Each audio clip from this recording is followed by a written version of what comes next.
Fanya Kazi TV, we are the solution. Reka mbasuze nizera ko mumeze neza mwese abakunzi ba Fanya Kazi TV, nge unyite Mr. Fanya Kazi. Ndagarutse nanone nyuma y'iminsi runaka yarishize ntari kugira ikintu mbatangariza. Icyambere nuko Mr. Fanya Kazi ntabwo araba inararibonye muri cryptocurrency, niyo mpamvu ubu ngubu ari kwiga.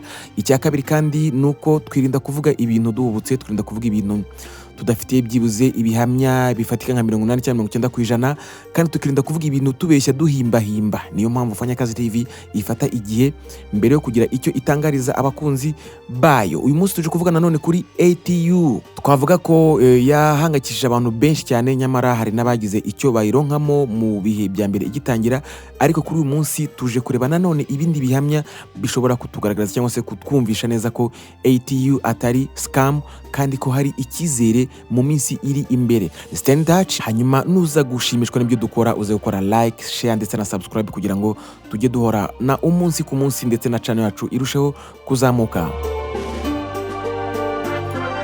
Mubwira kandi ko iyi video nyikoze ku itariki 7 z'ukwa 12 2025, bivuze ngo nujya kuba wa verifia nyuma y'iyi tariki ugasanga ibiciro byazamutseho gato, ntuzagire ngo haraho twabeshye, nuko ibi biciro ni bigaragara uyu munsi dukoze iyi video. Yes, impamvu nyamukuru itumye tugaruka cyangwa se tuje kuvuga kuri ATU ni ihuzwa ry'ibiciro kuri exchange zitandukanye ndetse na wallet zitandukanye.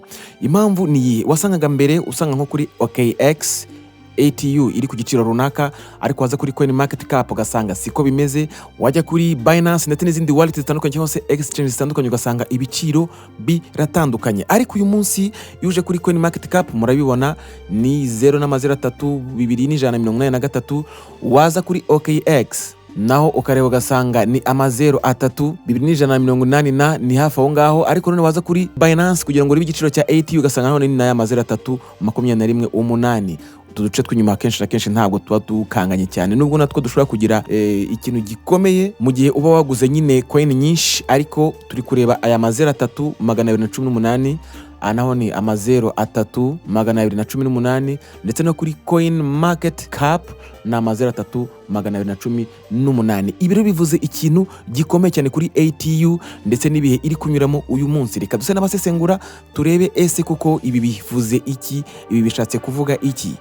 Ubusanzwe iyo coin runaka iri guhuza ibiciro kuri wallet zitandukanye cyangwa se exchange zitandukanye, biba bisobanuye ko mu by'ukuri iyo coin nk'ubu ngubu kuri ATU itaraba listed. Nacyo kintu navuga dutegereje cyane abantu benshi, aba holders bayo benshi basaga 30,000, biba bishatse kuvuga ko iyi projet irimo kwitegura kuba listed cyangwa se ibiri kwitegura listing phase. Ibi ni bimwe abantu benshi bamaze iminsi bibazaho batese kuri Mexico nta kintu bari gutangaza, kuki nta announcement twabona, ariko ibishatse kuvuga ko icyambere icyo bita internal price modeling cyangwa se guhuza igiciro mu buryo bw'imbere tutashaka kubona, iyo step iba yarangiye. Hanyuma bikongera bikavuga ko iyo project cyangwa se iyo coin bamaze gusynchronizinga ibiciro cyangwa se bamaze guhuza igiciro kuri wallet zitandukanye na exchange zitandukanye. Kuri ATU by'umwihariko biragaragaza ko ubu ngubu hari kwitegurwa icyo bita real market launch ya token, uvuga ngo ni nkaho token igiye kujya ku isoko mu buryo navuga bugaragara. Nanone ibi bishatse kuvuga ko niba ATU ifite igiciro kimwe kuri OKX, kuri coin market ndetse na Binance, ni urugero ubwo nizo zonyine tubashije kubona muri aka kanya, ibi bishatse kuvuga ko iyi token yamaze kuba officially trading in the real market, cyangwa se trading yayo iri ku isoko navuga nyakuri. Ibi bikaba bigaragaza rero ko iyi coin iba iri kugaragaza ibiciro bimwe bisa, kandi iba inagaragaza neza ko liquidity nayo iba iri gusa n'ingana. None se niba bimeze gutyo twe twakwitega iki kuri ATU? Tumaze iminsi abenshi baracitse intege, turi kwibaza amaherezo yabyo. Icyo twakwitega icyambere nuko ubu listing phase cyangwa se phase yo kuba yaba listed iri hafi cyane, kubera ko ukungana kw'ibiciro akenshi na kenshi bigaragaza cyangwa se bivuga ko projet iri hafi cyane yo kuba listed. Kuki ibyo twabishingiraho? Impamvu tuvuga ibi nuko iringanya ry'ibiciro ahanini riba rigaragaza ko token iri stable kandi ifite icyo bita supply idahindagurika iri stable. Ikindi bigaragaza ko ku masoko yose igiciro kuba ari kimwe, trading bishobora gukorwa nta mpungenge. Mu magambo make icyo twavuga nuko ATU irahari kandi iri muri process za nyuma zo kugira ngo ibe launched ku mugaragaro. Kuba rero ibiciro bingana bivuze ko projet iri muri cyo bita advanced pre-listing stage, no kuvuga ngo ni ya listing itegerejwe kandi iri ku rwego rwo hejuru ku buryo idashobora kuba scam.